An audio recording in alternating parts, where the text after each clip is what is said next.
Should we speak to the Queen Mother of it? I'm not sure. I don't think she could be a part of this plot, but those who are pulling the strings could be very close to her. So long as we have nothing tangible, it's better to keep it to ourselves. But go and see her anyway. She would find it suspect that you make no report.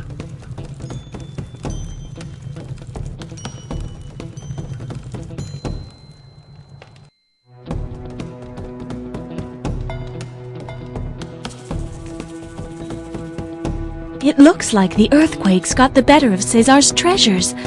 I don't remember this chest being visible.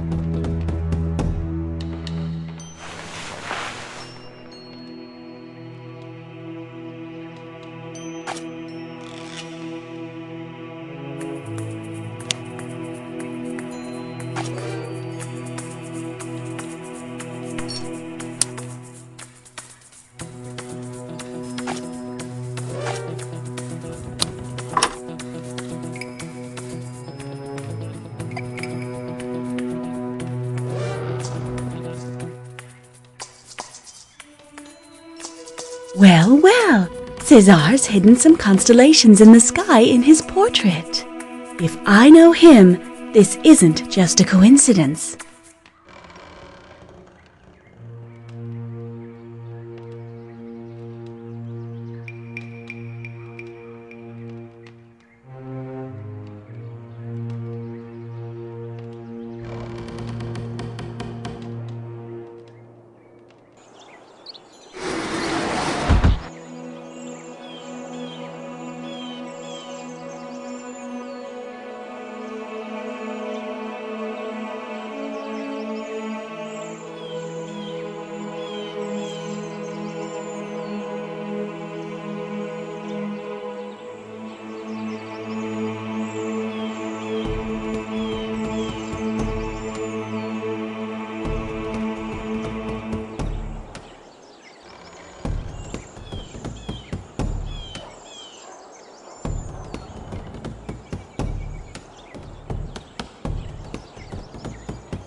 I'm not sure the contents of this chest merit such solid protection.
Perfect.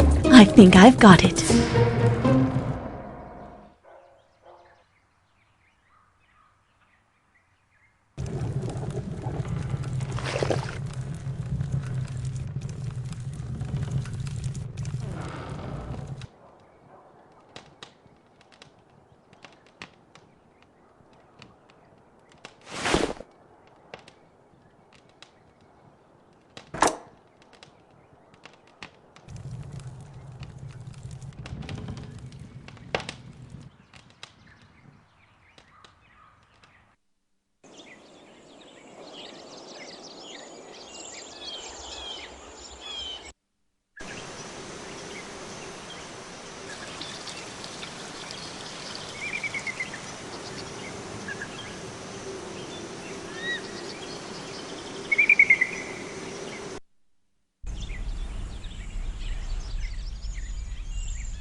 I'm here to see Her Majesty Catherine de Medicis. Enter. Her Majesty has consented to receive you. Come in, Cesar. Well, I'm listening. What have you found out? I don't believe you're victim of a curse, although someone is trying to convince us you are. What makes you say that? First, the librarian was poisoned, but they want to make us think it was an accident. I deduce from that either the murderer was afraid of being discovered, or he thought an accidental death would go better with the prophecy. Second, I now know that the quatrain you saw is a shortened version of the prophecy my father wrote, and yet the events are taking place exactly as described in the short version. It seems to me that fate, if that's the force at work here, would hardly adapt itself to an edited text. He who inspires men's prophecies would hardly obey their quills. What do you think? I think you have the same mind as your father. I agree with you. There's something not very coherent about this so-called curse. Do you know who was aware of the quatrain you gave me? Chavigny, of course, the king, and also my apothecary and myself. The king cannot be suspected, and my apothecary is dead. So on the list of suspects, I can only see your father's secretary, unless he showed it to someone else himself. I'm going to speak to him about it. As for me, I'll give the order not to let him leave the chateau, as long as this business isn't settled. It seems to me that Constance also knew about the verses. Yes, she had heard of them, but she doesn't know the precise contents of the quatrain.